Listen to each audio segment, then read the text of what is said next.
Ano tawag nito sa atin, te?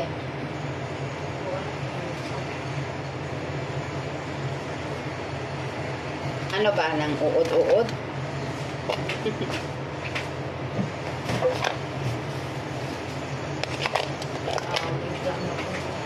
Lagyan daw ng vermicelli sa ilalim niya.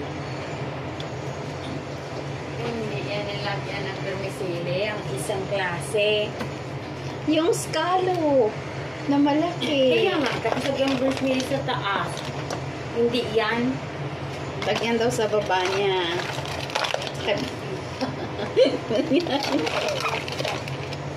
Tulog. Tulog? Lagyan ko ng asin. Dami, Hindi oh. yan pinapap... kunti lang yan. Yeah, I know. Tandaan yan. Hindi yan. Yan, magkano? Tandaan, hindi yan nilalagyan na ganituhin. I-scrub mo muna yan.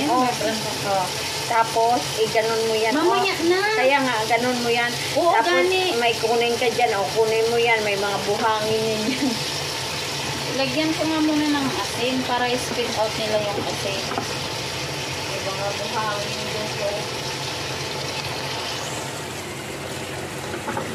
Lagyan natin ng asin. Muna. At ibabad lang muna.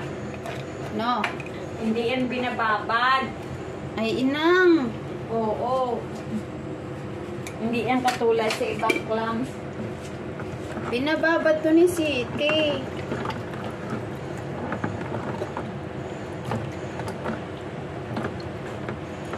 Okay.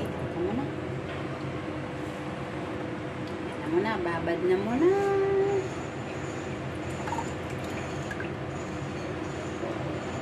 Lalaki. Buhan pa na si Ibas.